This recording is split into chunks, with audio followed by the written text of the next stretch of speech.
time for the Dog and Pauly podcast on FingerLakes1.com, featuring Harold Web Dog Weber and Paul Hellstrom. The rain has stopped. Finally, it's a Wednesday, June 13th, 2012. Time for another edition of the Dog and Pauly Show. And we bring back our good friend, Bob Fuller, the general manager of the Seneca Falls Country Club, who's been very, very busy. He joins us with no reluctance. He's back, so it must be he's had a good time coming on. He's back. We're going to talk about the U.S. Open, talk about the Seneca Falls Country Club and what's been happening down there. A lot of things are happening down there. And also we'll get his feel on some other sports issues. First off, Bob, good to have you back. Welcome to the show. Yeah, thank you. Nice to be back. Good to see you, Bob. And Pauly, you were commenting before we went on the air about several issues. We'll get to Bob and talk about the club and so forth. But let's move out of a couple of major issues. And first off, let's talk about the Locust Hill tournament last weekend up in Rochester. And Bob certainly is aware of this since he's a professional golfer and a PGA player. He certainly knows. Bob, you know there's been a lot of criticism of the Locust Hill Wegmans LPGA saying it shouldn't be a major because it does not have the name recognition that a lot of the courses around the country do have. And there's been talk, the Wegmans contract is ended. They're going to go into negotiating about whether or not, I don't think there's any doubt that they're going to continue a Wegmans tournament there. The question is, will it continue to be a major? And I don't know about you, but I thought I'd throw this opinion out. The last 2 years they have won that tournament. Last year, Yanni Singh was 19 under. The year before, Christy Kerr was 19 under. And people speculating, Bob, could have said, well, maybe it isn't a tough enough track for a major with a capital M. This year, the winds were blowing 15 to 20. They got the grounds, the rough 7-8 inches deep, where if you miss the drive, you can't find your golf ball. And, Bob, the winning score is 6 under. So I think it sent a message to the LPGA that, indeed, you can set up that golf course to make it tough. And your opinion on that course being a major? Locust Hill. You know, I think the ladies like it. Yep. They come back. The major ladies come back. Right. And, you know, are there better courses out there? There probably is. Mm-hmm. But when you set up a course, you can set up just about any course you want to be tough if it has to be. Right. And that's what they did up there. And, you know, it proved that you have to hit it straight and be putting good to win majors. It was brutal. Everybody, I watched quite a bit of coverage. My wife was interested because it's a ladies' event, and she had been to Locust Hill with me before, checking it out live, but it was amazing. If you missed your drive, the ball disappeared. Okay. And I kind of remember the U.S. Open, speaking of the men's, that starts tomorrow in Olympic in San Francisco. You and me remember, and I'm sure Paul's not an avid golfer and doesn't watch a lot of it, but I remember the days where par was sacred for the U.S. Open. Yeah. Last year, there was a lot of criticism of Rory McIlroy destroying Congressional at 16 under par. But as you know, since this is your game and this is what you do for a profession as a PGA professional, the fact that, Bob, the course was wet, Rory had a tremendous week of hitting the driver, hits it a mile, made a lot of putts, and destroyed the course at 16 under. This year, they're speculating as the tournament gets ready to unveil tomorrow that they got it fast, and they're talking 60 degrees, no rain chance through Sunday. And from what I see in all the coverage that's been abounding in front of us with Golf Channel, it appears that track may be tough, and it may be 3, 4, 500 wins it. I'd like that kind of golf, personally. Well, you know what? It's nice to see. You don't want to see guys struggling. Right. But you want to see guys hitting good shots. Unfortunately, on some of the U.S. Opens, right, you can hit a good shot and get penalized. Mm-hmm. You know, but for you know, there's certain holes out there. You know, they were talking hole number 13, the par 3. That right. You know, if you hit it to the right, I mean to the left, it's going to go right down into the water. Right. Nothing stopping it because they shaved it, you know, the whole hill down. Yeah. So you know that's going to be an interesting hole, and it's later in the round to where it could prove. You know, that's where a major could be won and lost. By the way, one of the ironic things, Paul, is the fact that, and Bob can appreciate this since he sets up Seneca Falls Country Club for tournaments. What I find ironic, you don't see this happen very often, the back nine starts on number 9. They tee off number 9 instead of the typical 1 and 10. The reason being is 9 is closer to the clubhouse. Mm-hmm. They don't want to send golfers making the turn 500 yards out to the 10th tee. So that's sort of an ironic twist. So players will tee off starting tomorrow at 7:15 West Coast time, which, of course, is 10:15 our time. And, of course, the marquee matchup in the morning will be Tiger Woods, Phil Mickelson, and Bubba Watson. And it's going to be interesting. Just for the viewers this morning on this show, if you're a golf nut and enjoy watching U.S. Open golf, ESPN will begin live coverage at noontime, which, of course, is 9 o'clock West Coast. So they would have been on the course for an hour and a half.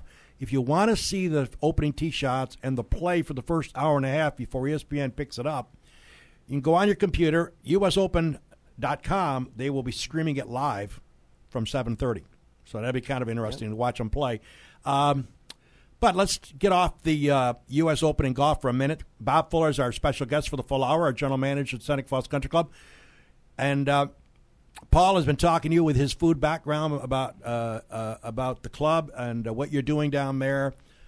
Myself and Mary and our good friends the Lopez's were down Friday night, had dinner. I ordered the prime rib. It looked delicious on the menu, and it did not disappoint the dog. Very fine meal. I recommend anybody that would like to enjoy a nice dinner. Check out their schedule, but Friday night dinners are very nice. Yep. The Lopez's and Mary had the fish fry, which was huge. And it brought back memories, Bob, from years and years ago. The bar always was packed on Friday night. And it brought back memories to me because even though they're older, the famous groups is still there, which is great. The Doc Pageants, the Bob Sesslers, the Didsberries. I find that the Hamlets, it's kind of interesting. When we started going to the club years and years ago, they were much younger, and now we're all older. Yeah. And it's the same group, Jiggs and Jenny. So it's kind of nice. But like you said, we want to get some younger folks to take advantage of what you're offering down there. Talk a little bit about how business has been. Of course, golf season is underway, full speed ahead for you. How did it go? What's your feeling about some bookings you're taking in? You've been pleased so far with the food business, or would you obviously need a little more spurt? I think you always want more business. Sure. But, our Friday nights have been steady. Mm-hmm. And, in that business, I think that's, it's better than being up and down all the time. Right. So I'd rather have steady and kind of know what you're getting. But, we're progressing. Mm-hmm. I'm not going to say we're where we're at, we want to be at, but sure. We're definitely going in the right direction down there. It's all that counts. So, again, if you want to check out the Seneca Falls Country Club, and if you had a little ailment bothering you with your back or your leg or whatever, and Paul and myself know as we get older things do go wrong with this, is that memberships certainly are still available. It's a delightful golf course. It has its challenges, and I know full well because I seem to hit it where you're not supposed to hit it. And Bob has told me not to hit it at a certain place on the course, and I continually try to hit it there, and it's nothing but trouble. But in all honesty, one of your highlights of the year is always the Orange Pack, a tournament that supports Syracuse athletics. You held it Monday on a humid day, and tell our audience about the crowd that turned out for that. Spectacular. Yeah, we had about 170 golfers. That's phenomenal. Which they were out there for about 6 hours. Wow. So they were... it was great. It's nice to see Coach Marone. He came in and gave a little speech before everyone went out, and some of the other assistants and other coaches. That we had about 24 coaches come out. That's great. And so it's nice to see them up close, real life. Yeah. So it was enjoyable, and I think everyone had a good time there. And we should point out there was not a Jim Boeheim sighting, correct? No, there was not. Okay. Hasn't been for a long time. Well, ironically, I think before you became pro, years and years ago, myself and Dennis Coggins and a couple of guys played in it, and Bob Martins, who's one of the organizers, I'm positive still involved somewhat. Oh, yeah. Bobby booked us with Boeheim and Mike Hopkins as assistant coach. I don't even think you were on the grounds at that time. No. And everybody was going out on the specific tee because Paul is to scramble. Everybody hits a drive. You take your best shot. All go to that spot and hit from there, obviously, to speed up play. You'd be out there forever.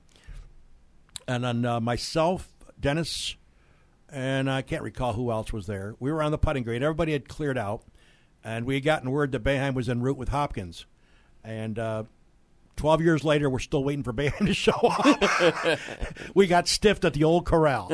True story. Him and Mike Hopkins, never showed up, which kind of funny at the point, but it wasn't funny at the time, but it was funny now as you think about it. I'm sure Jim's got a lot on his plate, but so things are moving. I checked out your schedule. You got a lot going on, a lot of tournaments coming up, Yep. A lot of things with the membership. We should point out, too, if you're a member, and if you're not a member, just down there playing golf, you're running a U.S. Open pool this weekend. Yeah, yes, we are. Which will be fun. Yep. And also, you got an event coming up next month, which we can just talk briefly about. Seneca Falls Country Club. Talk about the women's amateur, mid-amateur. How's that's going to? That tournament's coming to Seneca Falls Country Club. It's going to go over 4 days. Tell our audience about who's going to be involved in playing in that, as far as coming from the state. Yeah, you're going to see it's a ladies' event, Okay. New York State ladies mid-am and regular am championship. You're going to see the best lady golfers that New York State has to offer come to the course, and what's ironic, you talk about tough courses, Sure. is we just got done holding the New York State Open qualifier for the men, so we had some of the better men in, and they took the top 3, and it took a 73 in order to get in. So Wow. the course can play tough when it has to play tough. Mm-hmm. So, but it's going to be a great test for these ladies. It's not crazy long, but you have to be very accurate and to be able to score on our small greens and Yep. narrow fairways. So, And we should point out, FingerLakes1.com, Jim Senecrope and myself and Art Lyon are expected to be down there doing some coverage of Yep. the last day of the action, which I believe will be Thursday, July the 12th. Yep. So it's over 4 days, so they have to play, 3 or 4 rounds of golf? Is that the way yeah, it's they set up? come in on Monday for a practice round, Okay. and then Tuesday, Wednesday, Thursday. Okay. So it's going to be that's going to be interesting, and and anybody can come down and watch them. that's right. We want to get our folks out, and Jim and myself and Art will be there, Jim. It looks like a good time, and we look forward to seeing some good golf. Yeah, not sure exactly how we're going to present this. Yep. Never done golf before. Right. The more expensive equipment you get, the better you can do. We're not quite at the point where we're going to have remote cameras all over Right. the course. So what we think we're going to do is have a nice studio set where we can interview the golfers as they come off the course. We're going to do the final round. Mm-hmm. We're going to have live coverage of the 18th hole. Nice. And then we're going to have a couple folks running cameras are taking footage on the course, bringing it back in, and we'll show that on like a 5-minute tape delay. And trying to figure out how maybe we can do live scoring. Yeah. They have a live leaderboard up so the families of the competitors can tune in, and then everybody, golf fans in the Finger Lakes can watch this thing, and I think it'll be fun for them, especially if they are familiar with our course, which, by the way, talk about tough rough. Our rough's been pretty tough lately, too. Down there, but that's how it always is in the spring. At Seneca Falls, and then as the summer goes, it doesn't necessarily thin out because we got a great watering system, but Right. it seems to be very penal in May and June, and it's cost me a few strokes when I've been. How many golfers can you hope for at this amateur? Yeah. How many are you hoping to participate? Right now, last year it was about 60, so looking at at least 60 Great. coming here this year. So Now, do you put a bid up for that? Is that how they came here, or is that something that you entertained, the thought of hosting it, or how did that all come about? we definitely entertained the thought of hosting it. And, Okay. and made a submission into the Right. USGA Okay. for New York, and Right. and we're choosing. So it's an honor Oh, it's great. to That should create a lot of activity around the club. That many golfers, and they're definitely going to have to stay in the area. Yeah. Some of the probably big families, people that go down to watch them play and everything. You'd be introduced to some new people Yeah. that heard your voice and what you're trying to do, and can come down there and see the course and see the whole country, the whole setup. I mean, this could be good for good advertising. This could be just what you need. I think it's going to be good for the whole community because these people have to Definitely. go and they have to eat somewhere. They have to sleep somewhere. Yeah. They're bringing families, and they're coming in even before to do practice rounds. So, I think it's going to impact the community. And they're coming to the birthplace of women's rights, so That's it's right. it fits to have the women's AM here in Seneca Falls. So I don't know, hopefully it's something we can get on a reoccurring basis. We've been planning for it at Seneca Falls Country Club now for about three years.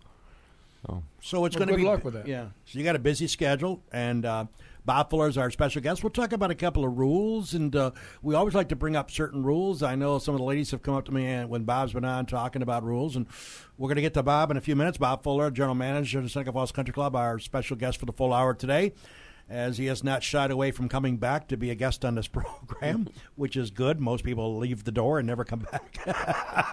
But it's good to have Bob back. Pauly, what's happening? I know you were talking about the Miami Heat last night. I was dozing off as I laid in the spare bedroom, checking out some TV sports while Mary was watching us up in the main room, and I saw the Heat leading by 12. I said, wow, the Heat's going to go in there and win Game 1, get a big advantage. Wrong. The Thunder came out with a thunderous fourth quarter and wiped them out. I think they won by 11 or 12. Thunder won up against Miami. Did you get a chance to watch any of it? No, I didn't watch that game last night. I get the feel as if there's two forces. There's LeBron has picked up this scowl where he's staring all around, and Wade has picked up this little whiny cry type look on his face all the time. And the other two guys seem to be fresh faces because they're from Oklahoma, this Westbrook and this Durant. And Durant is so gangly. He's 6'11", and he's shooting from way out. I mean, 30 feet from his three-point shots are from. And he does that, and then he runs in the lane with that little hook that a la Abdul-Jabbar from the old days. He made some great passes last night too. They would be the popular pick right now. If a guy had to say who he wanted to see to win, they'd still be rooting against LeBron James, And going forward, when those people came in, Wade and James, and promised 1 championship, 2 championships, 3 championships, I'm sure. I mean, those two guys are great players. LeBron James is a force. He's a force in basketball. I mean, no matter who you're a fan of, you got to give him his due. He's just a physical specimen, and he can do whatever he wants to do. But going forward, I say the white hats are Oklahoma, and the black hats are Miami right now. Now, if you guys had to start a franchise, and you could take either LeBron, Wade, and Bosh, or you could take Durant, Westbrook, and Harding. I think I'd go with the latter, the Oklahoma City trio. They're younger. If they find a way to stay together, it could be 7-8 years of NBA Finals and multiple championships. But it's only one game. But LeBron was missing some key shots down the stretch, and Durant was just. And Westbrook were just taking over and having their way. It's almost as if Miami got tired. I did stay up and watch that game, and it seemed to me that. When it got down to crunch time, it seemed like Miami was rolling right along all game. But when it got down to the last 8 minutes of the game, it seemed like Miami was a little tired, and Westbrook and Durant had their way. Yeah. This morning when I was watching the highlights of the game, with 7.5 or 8 minutes to go, the Oklahoma coach had 4 of his best defensive players on the floor. Not household names. Right. The one guy was on James, and everybody, it's a hard-to-pronounce game. You might know. Maybe it starts with an O or something. Serge Ibaka? Is that what he's Serge, he come in, and LeBron had to fight for every shot. Yeah, I mean, very good defender. He got a piece of a little of them, and LeBron's shots weren't falling in the last quarter. He scored 7 points in the last quarter. I think he had 30 on the night. But, and that might have changed the complexion. Then he brought the shooters back in, and bam, bam, bam, they were arrested. They hit a few shots. It's going to be interesting. I think it'll go 6 to 7 games. I mean, I would say, on that part. But congratulations to the L.A. Kings. Yeah. Well, I was thinking about that. The Kings finally made this interesting, leading 3-0, and then making 3-1, then 3-2, going back home. But I also thought of something which will be in the sports books, I guess, for the rest of our lives and for the next generation. The term GOAT. Normally you don't refer to a GOAT, somebody who loses a game or costs the team an opportunity to win in a team sport. Normally that's very rare.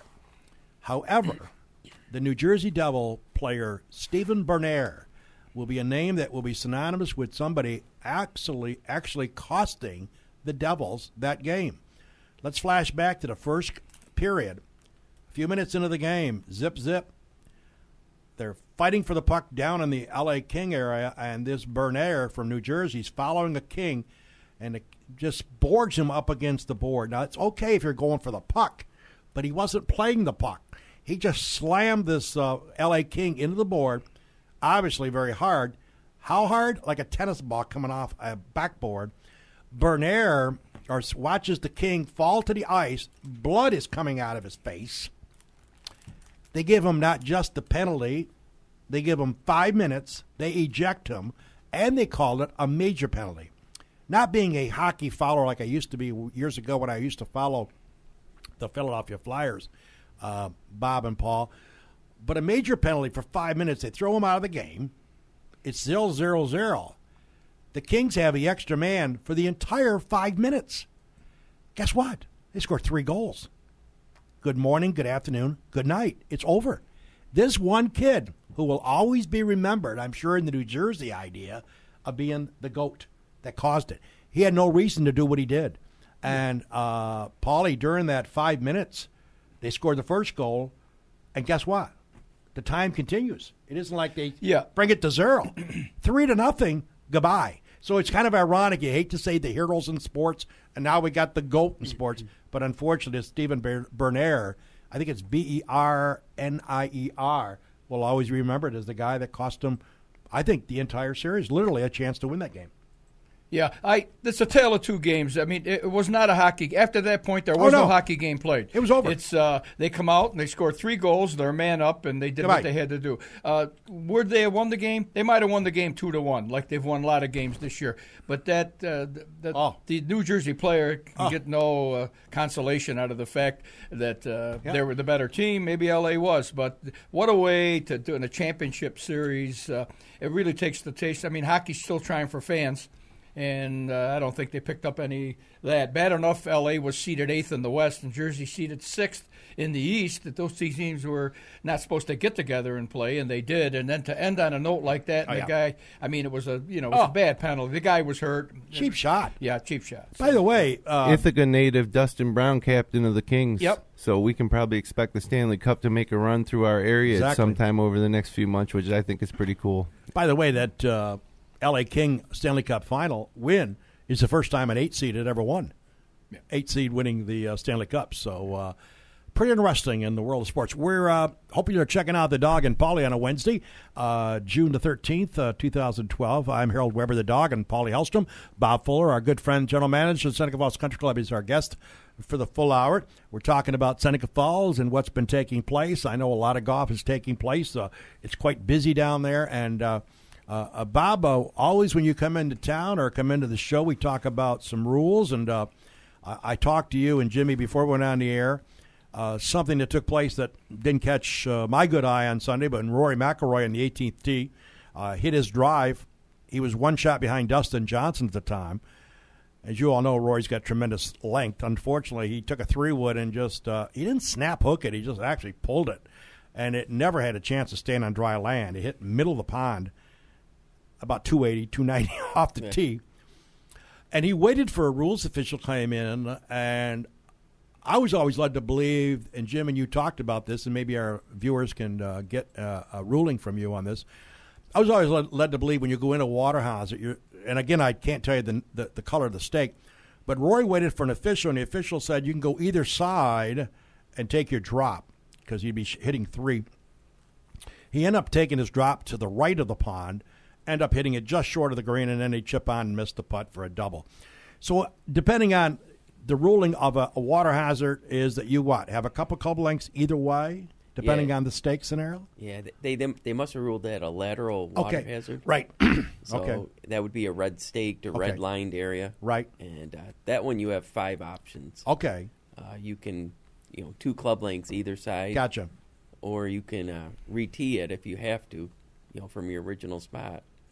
Or where it went into the water, the point it went in, you have to keep that point and the pin within a line, and you can go back as far as you can.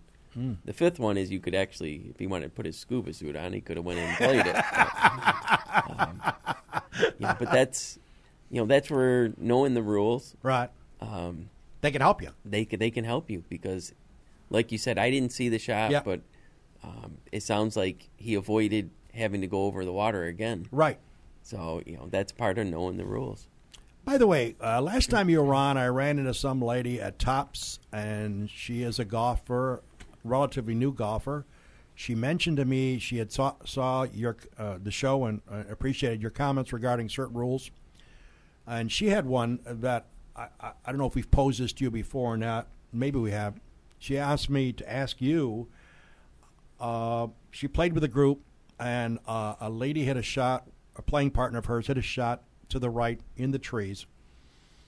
She went down to look for the ball, and her playing opponent said that her 5 minutes was up, and she started clocking her when she left the tee box.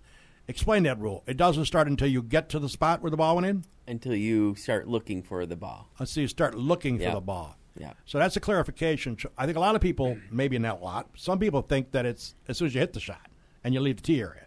Well, you know what? A lot of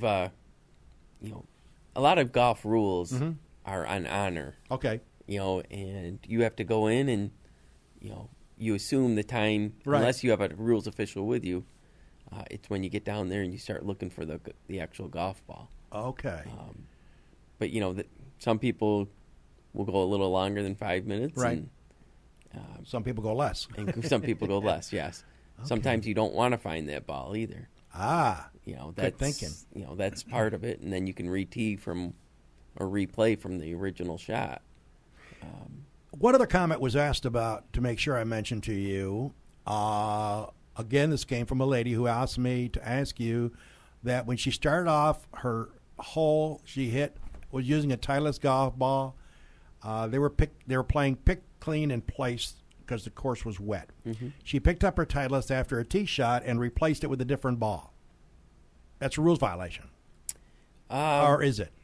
Can you change the ball in the middle of the fairway? Was it still a Titleist? No, it's a different ball. It all depends on what the rules or what you want to play. Okay. Because they were playing pick, clean, and place. It was wet. Technically, you're not supposed to change your golf ball. It has to stay the same brand. Gotcha. Not just the same brand, but the same style. Okay.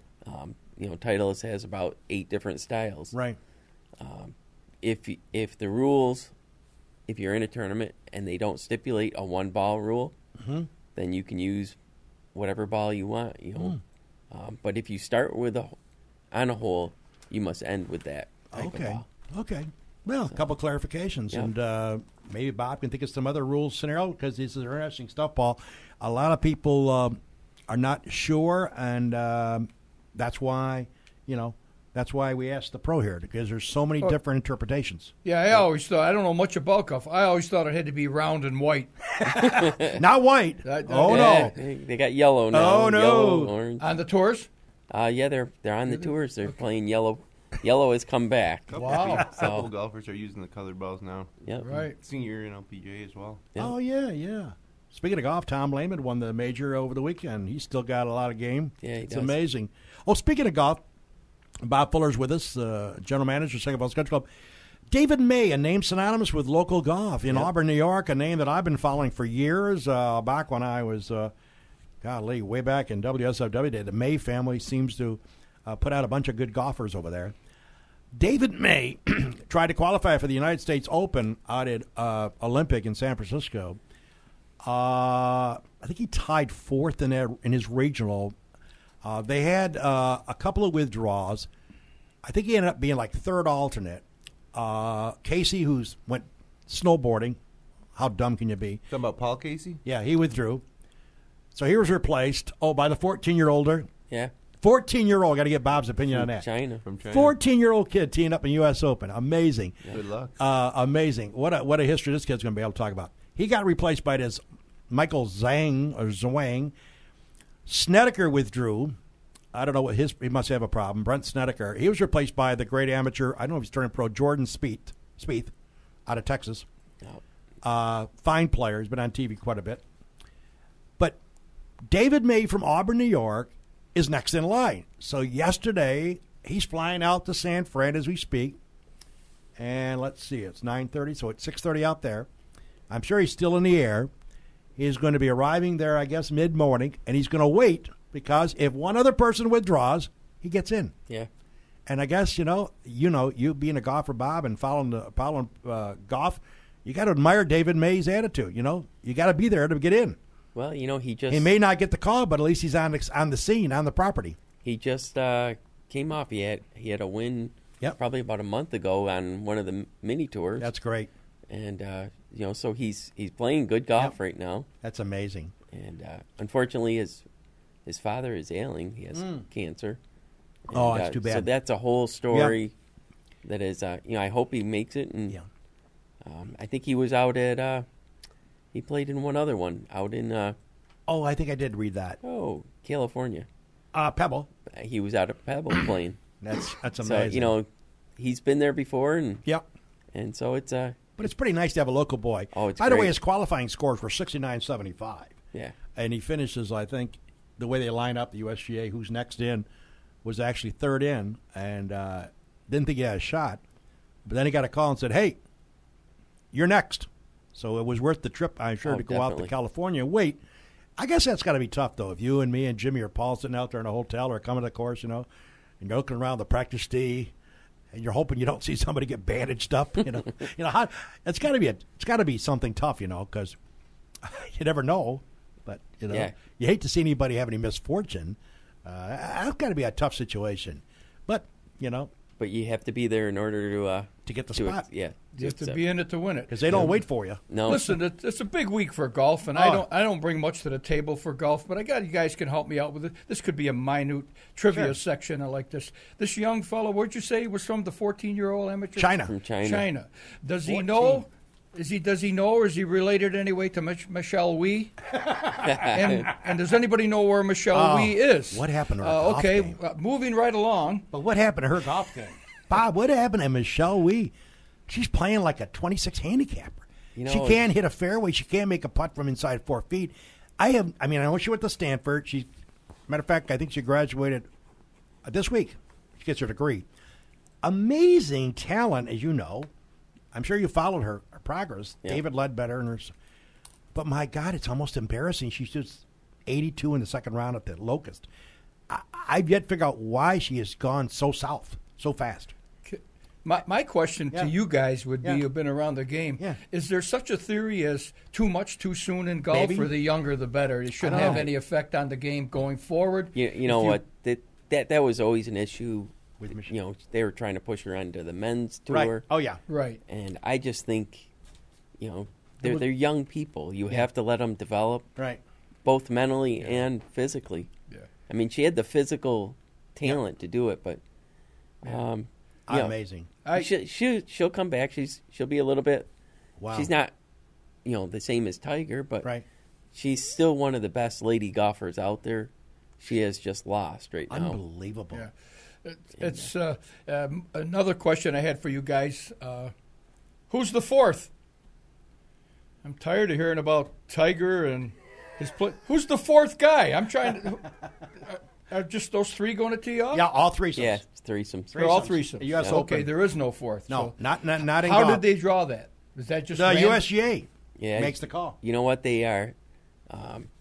I think with everything else, you're talking about ratings, Oh, it's all about ratings. and they finally clicked on that. People want to see the best Tiger. players playing with each other, Tiger and Phil. not just on Sunday. Right. And 7:38.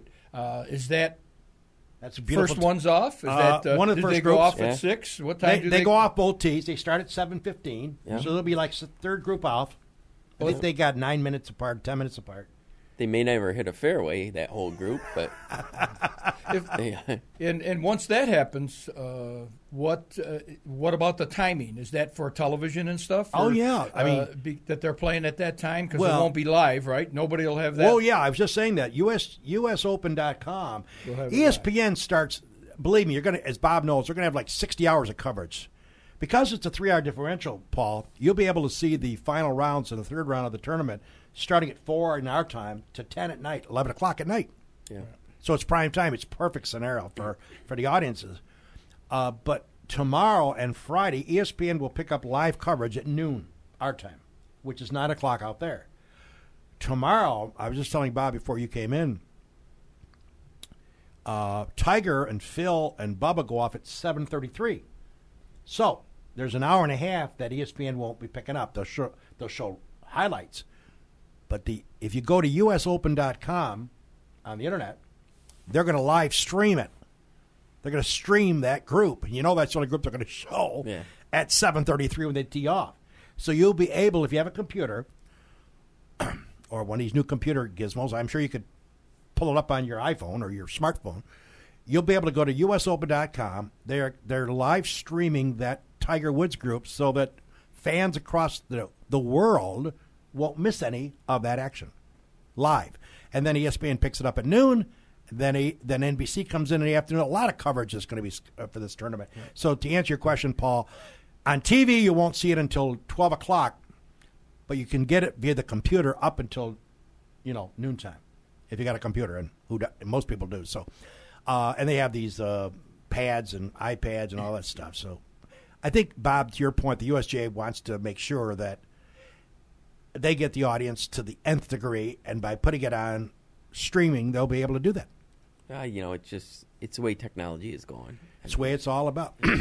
So if you guys and ladies are home listening to us right now, and you're wondering about the Tiger Field Group, and if you got a computer or if you got a smartphone, click on usopen.com, and supposedly you'll be able to click on a button and pick up the live streaming which would be around 10:30 our time tomorrow morning, 7:30 their time, because they go off, I think, at 7:33. Let's take a break, and our Bob Fuller's our guest. We'll talk about some more rules. We'll talk about what's happening in his world, and we'll talk about some other sports topics. We want to congratulate, by the way, Pauly, Steph Bertino and that fantastic MA girls, and I know you want to talk about that lacrosse team as well, but let's talk about our buddies up at the Deluxe. What's happening? Well, it's having trouble communicating with Charlie this week because the Mets did not fare too well against the Yankees. They got crushed. I'm a little different fan. I mean, I've been with the Yankees, since Joe DiMaggio. So I just kind of stay in the background the first 100 games and let people scream, holler, and yell. And Charlie kept saying to me early in the year, how about the Mets? Yankees aren't doing too good right now, are they? So anyway, after this weekend, Charlie is, wasn't very good for the Mets. They actually had a chance to win a couple of those games against New York, but they gave them away. And, like I told you, 162 game schedule, you really got to be a casual fan in the beginning and then squeeze towards the end. But everything's going really, really good at the Deluxe. We started the cold plates for the summertime. The cold plates. And, of course, that always turns the weather around. Today, when I came in, it was 59. The wind was blowing. And we're featuring a seafood cold plate tonight, with all the salads and everything. So Charlie goes, you still got it, Paul. You still got that time after all these years. So anyway, that's that. But it's going to get warm, though, next few days. Yeah, so he did tell me this morning when I talked to him, he said, but the hot special last night, the seafood deluxe and linguine, sold out.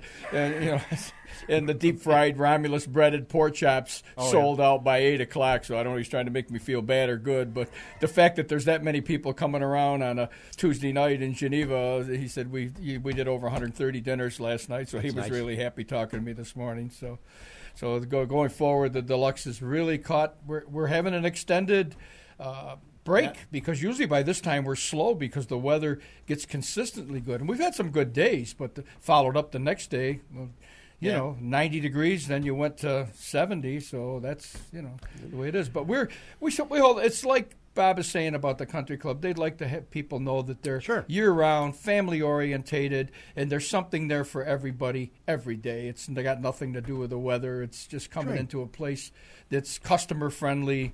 And that's what we have strived for, and we've earned that reputation, so that carries us forward. Bob's trying to develop it down at the country club, and a lot of people don't recognize the fact that when they go in there and they get those dinners at night, if they do bring a younger person with them or something like that, they can get the chicken fingers, they can get the burgers. Bob explained that to me the first or second week that he was going forward with this, that he wanted to make it feel as if it was for everybody. So it works at the Deluxe, and, the 25 and a half years later, the numbers are still there, and with all the new people that have gotten into the business, that's pretty good at this going forward. So Charlie's really happy. Yeah, I like what Bob did. He hired Kevin Muirhead to run the pro shop, basically. He's there most of the time. And he put up a lot of malarkey from King and Jones the other day as he was wiping down the Karch Pro, and we brought back memories when you used to do it. And John King took a few shots his way, but I like that Muirhead. He gave it back to him. So you have to with your group. Oh, yeah. But Muirhead is a fun guy, too, so he's a good guy. Lizard's Tailgater Lounge, by the way, up on Church Street. My buddy Scott Trickler had a chance to have breakfast with him on Monday, as we usually do. He's got a lot of specials going on. Let's see, today being Wednesday, we got Trivia Night with DJ Paradise. entertainment, 7:30, $5 Coors Light pitchers, 35-cent wings, $2 well drinks, and lots of prizes. So that's tonight, Wednesday, trivia night. And then, of course, name it to old Scott to come up with these names. He's got Twisted Thursday nights, $2.75 for a 24-ounce Twisted tea. Hey, Jack and Coke, 5 to 9, 15 wings and a pizza for $10. Got it all working up at Lizards. Coming up entertainment-wise, he's got DJ karaoke with videos coming up Friday night. On Saturday, the band Pulsate will be there. I think they start around 9:30, so don't look for myself or Paul to be there because that's bedtime for us, right, Paul? Oh, yeah.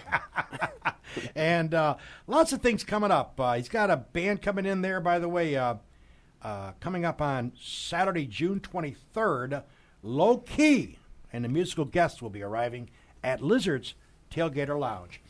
Well, our good buddy Dick Marshall, Marshall's Auto Sales, I'm sure he must have been happy with Joey Logano winning the race this past weekend at Pocono. Marshall's Auto Sales, I went by the other day and I see he's got 7 or 8 cars out there, Paul. So he's got a better collection or additional units on the lot. If you're interested in a great used car, check out Dick Marshall. Don't worry about the sticker price. He can work out a deal for you. Dick Marshall's been around the area for over 40 years. Marshall's Auto Sales.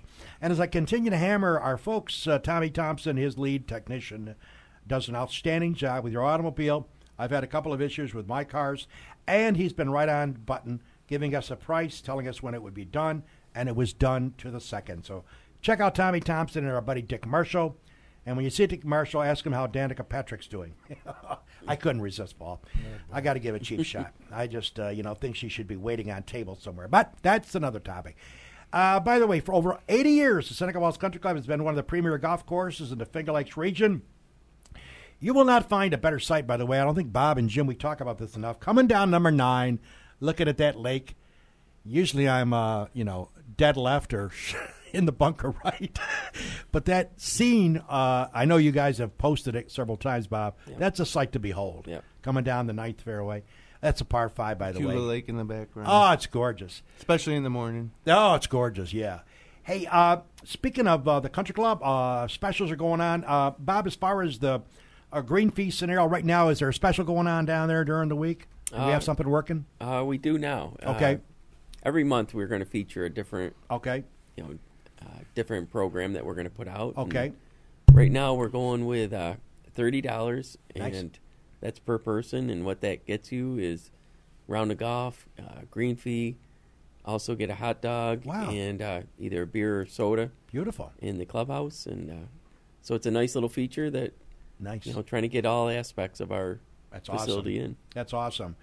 And again, if you want to play all day and there's nothing going down there, it's $50 for the day. That includes a cart. Again, play all day. Play all day, $50. Wow. Lots of things going on. Reciprocal privileges by the membership. Kevin Muirhead and Bob, if he's not tied up, would be more than glad to call the course that you want to play at. Make sure they're available. And reciprocals, Bob, the members of Seneca Falls pay for the carts. Yep. So that's quite a deal. And it goes back and forth. You're talking about getting on a course like Ithaca Country Club.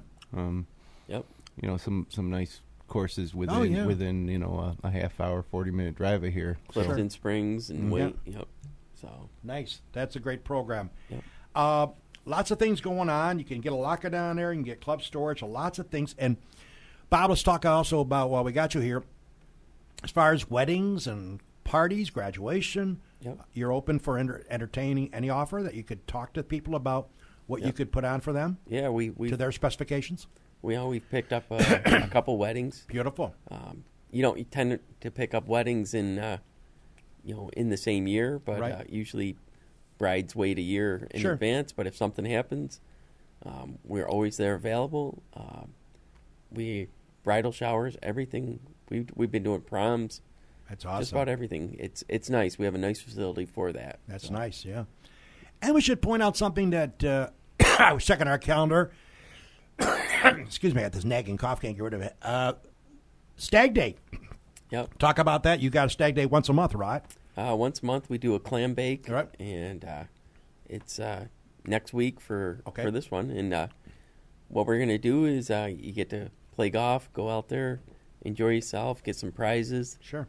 And get a nice clam bake, and it's $60 for non-members, and so even if you want to join up right now, Right. we still have room available. That's so nice. And you don't have to be a member, right? You don't have to be a member. So any foursome could go down. Any foursome. And have fun. Yep. And it's always a good time. So, again, Stag Day. And if you want to know the schedule, since we're in a computer technology world, just go into SenecaFallsCountryClub.com and check out. And on top, there's a calendar and a whole bunch of other information. Pull it down, and it'll tell you exactly the dates that you've booked so far for various events. Yep. I'm sure you're going to increase or change that based on. It's always changing. Yeah, Yep. but that's good, though, because you got your main tournaments basically booked, and you know when the course is going to be tied up. And you do a good job, too, to keep the course available for the members, primarily with few exceptions. Right. There's only a couple of tournaments that really shut the whole course down. Right. Because your concern is to let the members have an opportunity to play. Members and non-members. And non-members, right. Yeah. Sure. That's, we're always trying to get more play out there. Right. There's, exactly. Okay, so those are our sponsors. And, Jimmy, we certainly talk a little bit about Newark Pilot Baseball. Jimmy, FingerLakes1.com invested a lot. You did. Buying some cameras and some equipment. We were able to do our first broadcast the other night in Newark. It went very well. Your thoughts on Newark Pilot coverage? Our next game will be Sunday night, Father's Day evening. Yeah, I just thought I'm going to miss the U.S. Open in prime time. But no worries. No worries. I'm going to try to, tape it and hopefully not find out the results and get That's home right. away. But, the first webcast went really good. And, the weather played a big part of it. was And, of gorgeous course, night. the atmosphere at Colburn Park played a big part of it. I mean, it was watching the replay of that webcast. It was just fantastic when the sun started going down and the sky was lit up and the giant American flag in center field was waving in the wind. And we saw a good ball game. Not necessarily a clean ball game. The Pilots committed 6 errors, which that cost them the game. But the funny thing is, Pilots haven't lost since then. No, they haven't. So let's hope that when we go back Sunday that it's not a trend. And they only lose the games we webcast, but they're in first place in the PCB Perfect Game Collegiate Baseball League. Right. And we saw them play Oneonta, the Oneonta Outlaws, and boy, they had 4 players from Louisville, 1 from Baylor, 3 from Vanderbilt. And they brought in a relief pitcher in the 7th, and they named Rhodes. I think it was Jeremy Rhodes, was it? Yeah. He's standing about 6'6", and he's throwing 92 miles an hour. Struck out the side in the 7th and the 8th. Yeah. But our first look at the Pilots, and then following the box scores, and right up to the games since last week. Sean Osterman, their center fielder from St. John Fisher, I believe, Osterman, and then another guy Ben Bostic from St. John Fisher in right field. Kane Sweeney, he was the guy that took the big cuts at the end of the game, trying to tie it up with one swing, and good pitchers. But if you're a fan of baseball and our dad's a fan of baseball, head to Colburn Park on Sunday night. You won't be disappointed. I think it's a $4 or $5 entry fee. $4, $3 for seniors. Yeah, and you can get your dinner there. It's not just it's just not hamburgers and hot dogs. Everything. It's a pretty extensive menu provided by the owner of Newark. The Newark Diner actually caters it there. Right. Brand new facilities. It's gorgeous. It is gorgeous. I really enjoyed it. I'm really looking forward to our next 7 games. So we're going to try to get a little better in our coverage. That was the first baseball game we ever did, and I think it was successful, but I saw a lot of things that we could improve on. Well, the only criticism, and it had nothing to do with the omens and the way the park was structured, it's that it was a sunny night, Bob and Paul, and the sun was out in left field. It was hard to see the ball come off the bat. For the first 3 innings, it was hard. And for the cameras. It was difficult, but that's just part of life, Paul. It was a sunny night, and we were hoping that the sun would come down fast. But that was the payoff. Once the nice. sun started dropping below the trees, it was unbelievably beautiful out. I mean, that was a picture-perfect night. And Sunday night's early forecast is... Sunday's going to be a high of 85, but by the time the first pitch goes out, it'll probably drop below 80, and then it'll just be a perfect night for baseball on Father's Day. So it's 7 o'clock, and they're playing the Glens Falls Golden Eagles. I'm enjoying getting to know the players on Yeah. Newark's team. The Omens do it a little bit different than like Oneonta. Oneonta went for a lot of big name Right. colleges, and Glens Falls, they have a kid from Kansas State, they have a kid from Northwestern, but the Omens, the best players on the Pilots are the local players, boys. the guys from St. John Fisher, and they've been there a couple years too. So it's a team you can get behind for sure. And as we mentioned before, a lot of these players sign pro contracts out of the Perfect Game Collegiate Baseball League 55 so far. So you're going to go to the park in Newark, and you're going to see. There's a good chance you're going to see a future major leaguer. Yeah. So. And by the way, I brought the wrath, Paul. It's not unlike myself. On Monday, I did a commentary regarding. There's been a discussion in the paper you've been following about McDonough Park and Newark, and the Omens wanted to come into Geneva.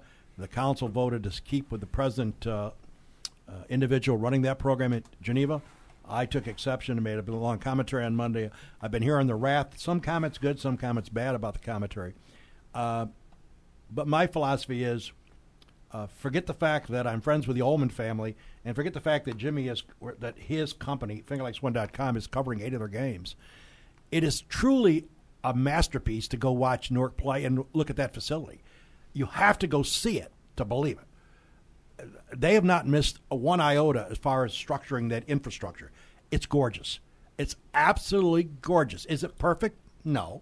But I'm telling you, in all the ballparks, Paul, and that's why you and Helen got to get over there, check it out. It is amazing how they have turned that, and they've only been involved in baseball for a little over a year in the area. But everything has its place. Everything, Paul, is neat. You go up to concession stand, normally a concession stand at a minor league level baseball game, you get about 2 or 3 people, and there's about 12 lined up to get burgers or hot dogs. They got 12 girls in the concession stand yelling getting their orders rolling. Amazing. They got a merchandise tent neatly laid out. It's just the bathrooms are clean. Everything about the place impressed me. Even the press box. Yeah, it's just dog, amazing. We were up there, and Just they amazing. have runners coming up and telling our Give us broadcasting crew, who's Amazing. warming up in the bullpen, and they got a refrigerator. It's air conditioned. They got a refrigerator up there with drinks for the. Really so nice. every little aspect of this game, from the people broadcasting it to the people attending it to the other employees or the American Legion came out before the game. Everybody is accounted for, and they try to make the experience, on the next level. You got to check it out. So people who might not like what I said Monday about giving the opportunity of this Ullman family moving to Geneva, they said, no, that's not right. Just do me a favor. Get in your car, go to Lyons at the bottom of the hill, take a left on 31. You go past Walmart on the left about 4 miles down. Just stay on the right. It's up on the right-hand side.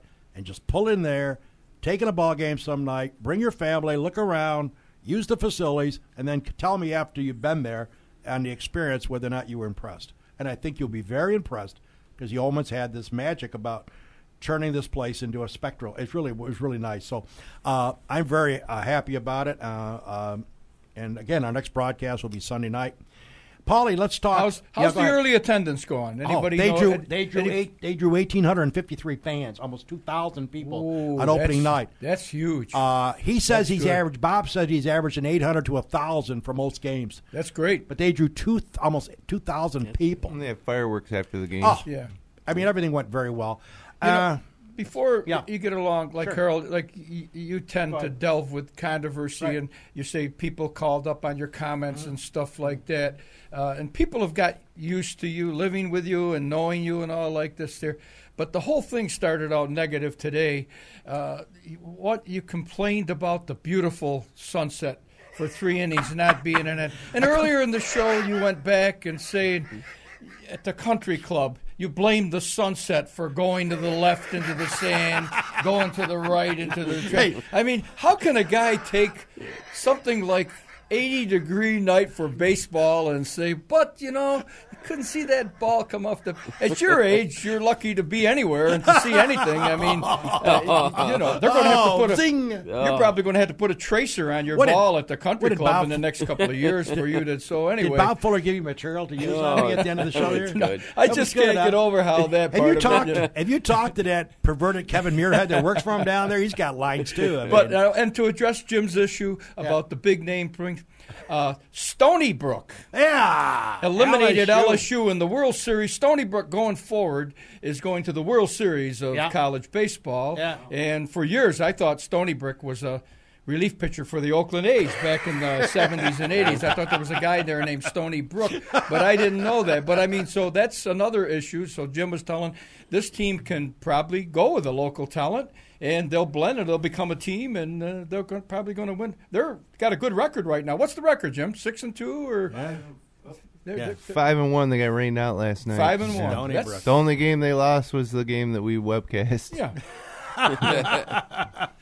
Stony Brook. Huh? Hey, they're coming to Syracuse to play the Orangemen, aren't they? In football, yeah. Yeah, that's right. How'd they get them on the schedule? It's been really tough scheduling for AD Gross and Marone recently, especially with the uncertainty in the league. For example, next year West Virginia's going to be playing football in the Big 12. Right. Well, they're supposed to be on Syracuse's schedule, so now all of a sudden most schools have their schedule set. Now Syracuse has to go out and find a school that will be willing to hopefully come to the Carrier Dome so we can generate the revenue that we from the game. And, I guess it's going to be Stony Brook. It's amazing. Gross has taken a lot of heat. Jimmy, you being a graduate of that University of Syracuse, they're building up the USC-Syracuse game, and they billboard Syracuse as New York State's greatest college football team. New York State's college team, yeah. Right, and the game's being played in New Jersey. Yeah.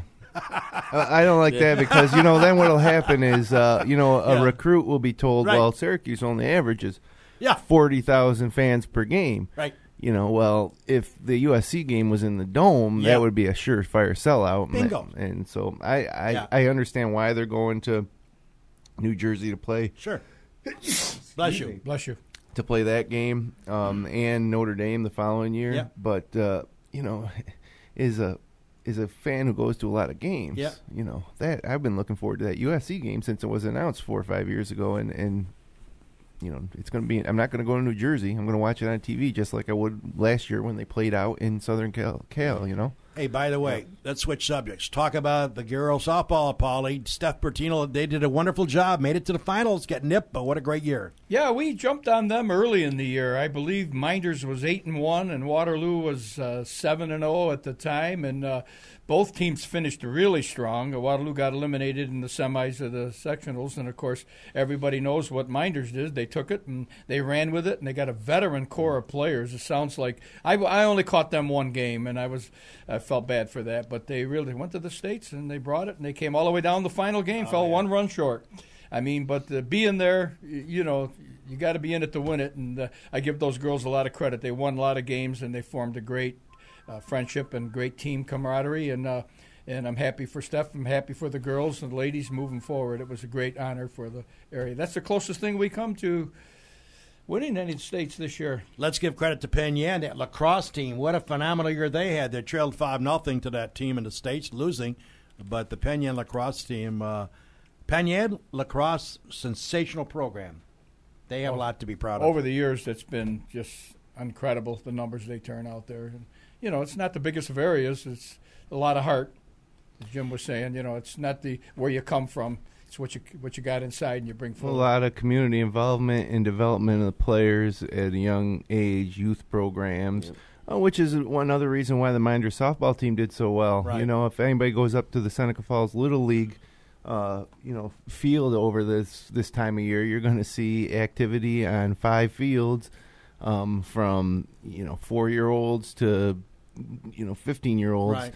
And I actually got to watch a lot of the Minders softball team this year because when I was coaching my daughter's coach pitch team in the middle field, the Minders would be playing their varsity games on the softball field right behind us. Mm-hmm. So I'd be, coach pitch games can be kind of long and boring, So, sometimes a kid will get 20 pitches before he gets the bat on it. So I'll keep my eye on that action down there. And what I saw was was a lot of camaraderie, a lot of good hitters, and honestly, I always watch the pitchers. Minders pitcher versus the pitcher they were pitching against, and Minders had that was where I saw the biggest difference. We had great pitching, so congratulations to Steph Bertino. That was an amazing run. And Minders has one state champ, 1992 basketball team. And I was talking with a friend of mine. He said, when was the last time Minders won a state championship? 92. And we said 92. I said, before then, when was it? And we thought, well, what about Lisa Carasillo and John Nicholson's soccer team? They were good enough, probably would have won states, but they went to Cortland to play in the state Final Four, and it was like an ice storm. And so it was so bad that the players' shoes were falling off during the game, and Minders lost that game 1-0. And then the next day they canceled the finals and awarded co-champions.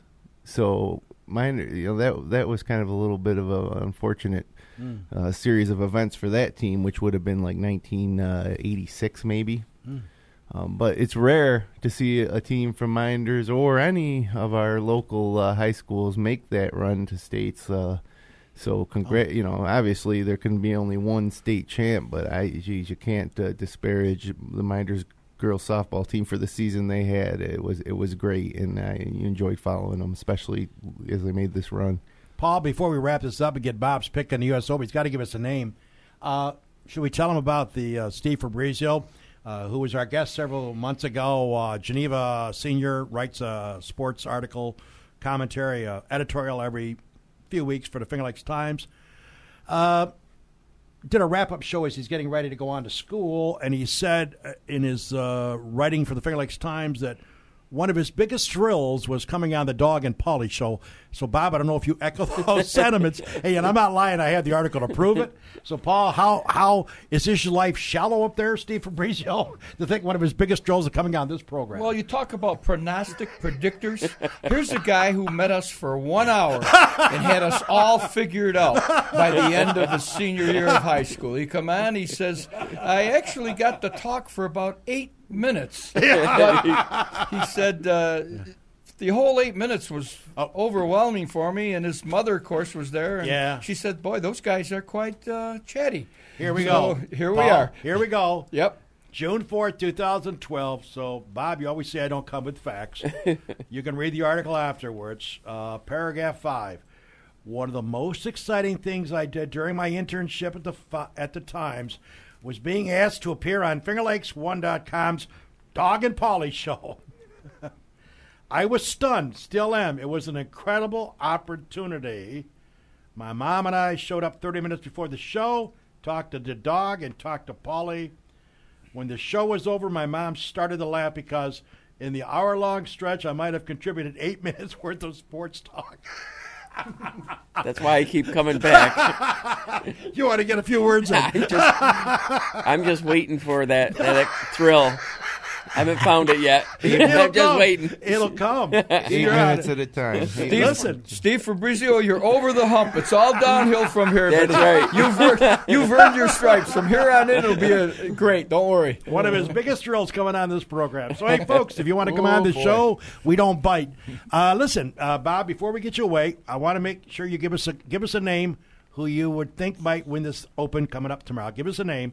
Come on, throw somebody out there. Give me a... Well, it has to be someone that can cut the ball. Or fade the ball. Right. So it's, I think in that 7:33 time, one of those guys. Wow.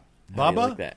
I'm just going to say one of those guys. All right, Phil the Pill. It fits Phil's game pretty good because he can, being a lefty. Well, one thing that fits his game is there's no out of bounds on the course. But like I said, that crew might not even see the fairway that whole round. Well, the good news for Phil is there's no OB on the course. Yeah. Thank God for Phil. Because with Phil the Pill, you never know what's going to happen. Phil the Thrill hits it. But, you got a lot going on down there. Yep. A lot of action at the club. If they would not get a hold of you, they can call 315-568-5202. Yep. And if they want to contact you via the internet, it's membership at SenecaFallsCountryClub.com. Yep. Well, that would be the country club's main. Main. Yeah, okay. main. Sure. But get a hold of Bob, and if you want to set up a banquet, set up a party, His staff will take dinner reservations. Lots going on. Yep. We're in the highlight of our year now in the month of June. A lot of things are going to be happening, and if we didn't scare you off, we'd like you to come back in like 4 weeks and give us an update. Oh, I will always. So, I'm Paul- waiting for that throw. Paul, give him some of that linguine that you pre-made or He's something. He's starting to get used to us. I noticed he was dozed off a couple of times during the show this morning. When I looked over, his eyes were starting to close. Those I said, dishes that aren't "That's moving, good." those dishes of food that aren't moving at the deluxe, bring one in for Bob, will you? Maybe if we feed him, he'll be in a lot better mood. But I'd like to find out. I mean, that was kind of roundabout with his pick. Jimmy, who you got to win? yeah, Jimmy, who's Let's your go. pick? We'll have a It Come on. is so hard, you know. Come on, give us a name, Jimmy. It's so hard to pick a winner yeah. of a golf tournament. Yeah. Throw us a name. All right, Simpson Webb. Webb Simpson. Webb Simpson, yeah. All Why right, not? Webb- You know why? How Because about you, Harold? I'm going to go with Tiger Woods. I'm not a big is fan Webb of his. Simpson even in the field? Oh, yeah, he's playing. Okay, Yes, then he I'm is. picking him. I'm picking Tiger. I don't Watch know why. out for Lee Westwood. He Yep. just came Oh, off that's of a good victory. one. Yeah, Right. that's a good pick. He's a I'm taking Corner. Tiger. I just think he won 2 tournaments. He won the Arnold. He won the Memorial Jacks tournament. His game is pretty good, and he's been through the pressures of a U.S. Open, so I'm going with Tiger. What about Luke Donald? Steady. steady. Yeah, I mean, I Driving think it's game's a little safe pick. suspect. I got Zach Johnson. Zach Johnson. Wow. You know, you have to watch out for McElroy because after the last time he messed up on a tournament, he came back and won Exactly. the U.S. Open big. I I got think him. he's in love, though. He's in love with a tennis player. So He might have had a chance to, to Get that rebound out of a his little system. bit. She's dropped down a few in the rankings. He's dropped out of. Is he out of first now? Yeah, he's out second. of- Yeah. He's He's second. Yeah, so he might be a little hungry. It's insane, though, to have hit a 3 with 310 yards like he did last week. He's defending champion, so yeah. that's true. Yeah. you know. By the way, A lot of speaking of pride. golf, our final shot is I noticed you and Jimmy were partners on Saturday morning last week. Yeah, we did pretty good too. I Well, saw we, that. we lost. We lost money. I had the pro as my partner. We I lost, know. How does that happen? We lost $12. He's got a professional as a partner, and you guys lose. How's that happen? I'll tell you what. He set up the whole program, so I got to teach him a little better. But let me tell you about this Yeah. because it was great. Right. In that round on Sunday morning, Right. we had in our foursome we had at least one birdie on hole 1, 2, 5, 6, 8, 9, Wow. 10, 11, A lot of birdies. 14, 15, Oh, my God. 17. 17, 18. 18. I mean, Wow. Yeah. A lot it of was birdies. unbelievable. So that's why we didn't win because when Pro made his normal 6 birdies, our opponents were making them too. So, Wow. but it was amazing to see that many birdies. You know, we got laughing about it towards the end of the round. Yep. So there was no loser. You didn't lose. They won. Yeah, Oh, yeah. absolutely. Everybody played good that day. That's so good that's when always everybody fun. does good. That's always fun. There's no Yep. loser there. My question is, Pro, when you lose $12, do you put it on the bar or do you put it in your pocket? Always put it on the bar. All right. All right. and then always. hope that they'll maybe buy us our lunch or something. Yeah. So. Well, listen, always good having you. And I'm sorry you haven't had the thrill yet to be on the show, but we'll work on that the Oh, rest of the year. But it's a lot of fun having Bob in. And It's fun being again, here. it's an experience. Check out the Seneca Falls Country Club for all your entertainment needs. I not only play golf, but there's lots going on down there, and we do appreciate you coming in. So thanks a lot, Bob. All right, thanks. All right, U.S. to Open see you, starts Bob. tomorrow. Thanks. Pauly, any final comments before we wrap this baby up? No, it's just that I don't know how anybody's going to not want to know how they did and watch it going forward. You say he's got the discipline, Jimmy, to tape it on the final and come home and play it all. Sure, Well, you're I'll not going probably- to turn around once and it's say to gonna your be wife, how late. Oh, did they make out? Yeah. or No, it's something. going to I'll be late text him. too. Yeah. No, Yeah, Bob will text him. Ruin his day. Yep. it will be late. I probably get home from Newark around 11:30, and then hopefully I probably won't watch the whole coverage. I'll probably watch the last 4 or 5 holes maybe. So if I'm able to get there without knowing what happened, so. Yeah. All right, folks, it's been a slice. We thank you for joining us here on another edition of the Dog and Pauly. By the way, next week, speaking of our coverage of baseball, the Bren Zone, Brendan Harrington, working up at the Geneva radio station operations, does a show on the weekend called the Bren Zone, a 2-hour talk show, sports. And also, Jimmy says he also has some other duties. He'll be with us next week for the full hour to talking about his baseball background and what he's doing with our broadcast as well. I had a chance to work the first game with him. He certainly is an excellent play-by-play guy when it comes to the world of baseball. So we're glad to have Brendan on our staff. So he'll be here next week. Brendan Harrington. We're hoping to book the Omens to come back in a couple of weeks, maybe trying to get his wife Leslie in here and talk about some more Newark Pilot baseball. Okay, speaking for Pauly Hellstrom and Bob Fuller, our general manager, Seneca Falls Country Club, and our producer, Jim Senecropi, this is the Dog and Pauly Show. Take care, everybody. We'll catch you next week. Join Weber on Sports on Monday morning each week for my live show at 9:30. You never know what I'm going to bring up. It might be why Bob Fuller hasn't had a thrill to be on this show yet. Take care, everybody. Have a good week.